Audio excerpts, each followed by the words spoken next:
So you're prepping for a mediation competition, huh? Awesome. You probably already know it's about way more than just memorizing the rulebook. In this explainer, we're going to crack open the mediator's playbook. We're talking about the real deal strategies that'll help you go from just showing up to actually owning that room. From the moment you walk in to that final handshake. Ready? Let's dive in. Let's kick things off with a simple but massive truth. As a mediator, you have so much power. I mean, think about it. You're not just some referee blowing a whistle. No, you're more like the architect of the entire room. Your vibe, your control, your ability to listen, all of that can literally turn a nasty, tense fight into a real, productive conversation. That's the kind of power we're talking about here. So, where does all that power even come from? Well, it starts inside your own head, way before you even open your mouth. So for section 1, we're going to focus on getting your mindset right. This is the bedrock, the foundation for everything else. Okay, let's get one thing crystal clear right now. Your role. You are not a judge. It doesn't matter what you think, who you think is right, who you think is wrong. None of that is relevant. You are a neutral facilitator. You're the calm eye of the hurricane, right? And here's the absolute key. Your job isn't to hand them a solution on a silver platter. It's to build the space, the process, where they can find their own solution. And that right mindset, it's all built on solid prep. Before you even think about walking into that room, you've got to dig into the case materials. But listen, you're not just reading for facts and figures. You're basically a detective of human dynamics. You're asking, okay, what are the big issues on the surface? But more importantly, what's hiding underneath? What are the emotional hot buttons, the secret desires? Is there a power imbalance here? This is the homework that lets you walk in ready for anything. Okay, so you've got your head in the game. Now it's showtime. Let's move on to section 2, setting the stage. This is all about how you take that internal prep and turn it into real action from the second you walk through the door. And trust me, that first impression, it's everything. The second you walk in, all eyes are on you. Seriously, they're sizing you up, looking for clues. So think about your body language. A simple, gentle smile, good posture but not stiff, right? Relaxed. Slow, calm movements. All of this is shouting, without you saying a word, hey, this is a safe space, I've got this, you can trust the process here. Now for your opening statement, this is probably your single most important move to establish control. It's totally non-negotiable. You've got to hit these 6 pillars because they set the tone for the entire session. You're doing so much more than just saying your name. You're laying out the rules of the game, you're building trust by promising neutrality and confidentiality, and you're making it clear how things are going to go. This structure is what makes the whole thing tick. All right, the stage is set. Now the real work starts. For section 3, we're getting into the nitty-gritty, the techniques you need to steer the conversation right through the heart of the conflict. Okay, lean in for this one, because this is where a ton of competitors drop the ball. Active listening. It's not just sitting there quietly, right? It's an active, full-body sport. You're not interrupting, you're taking notes, you're watching their emotions, you're giving that little nod to show you're with them. Every single one of those things sends a powerful message. I hear you. What you're saying is important, and you have my full attention.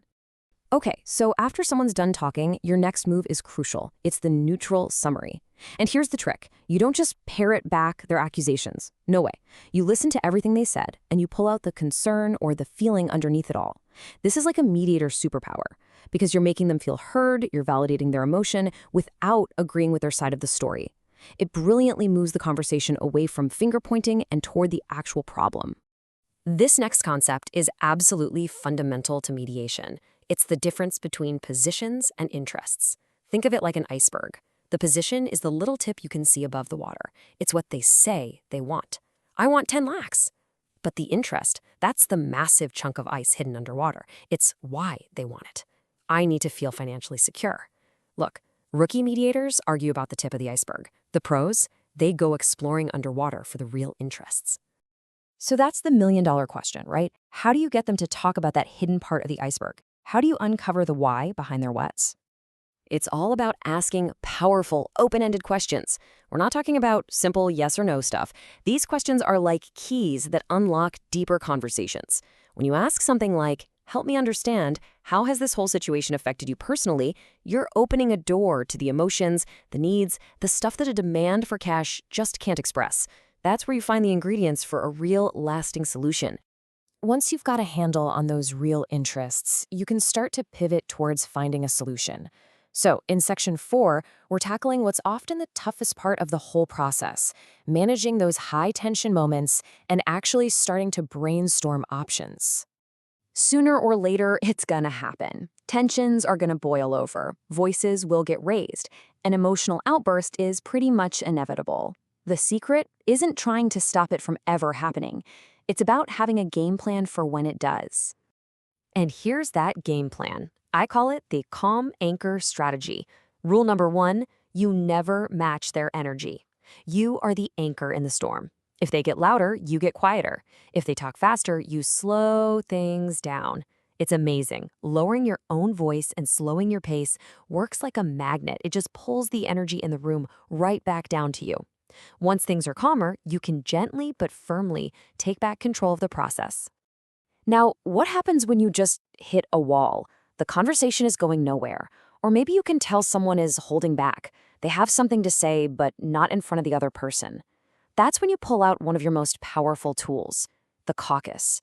This is just a fancy word for a private, one-on-one meeting.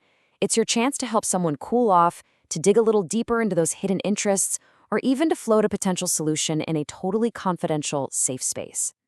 Okay, this next technique is like a Jedi mind trick for mediators. It's called reframing.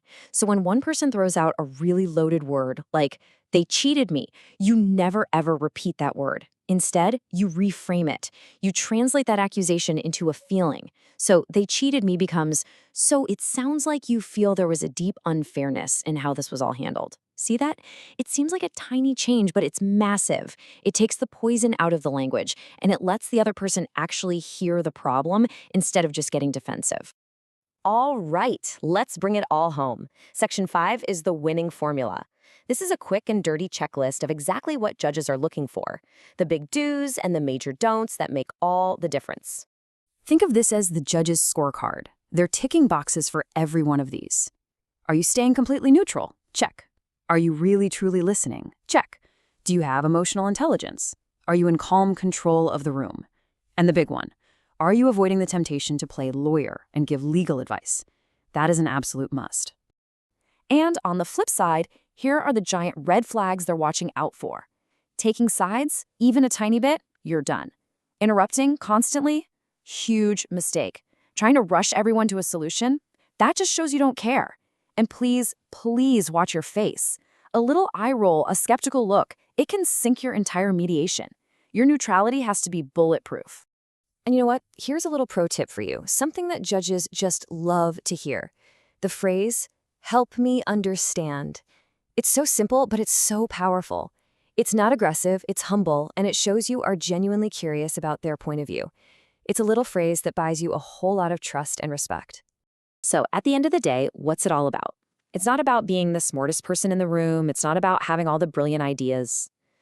The best mediators, they're the most balanced.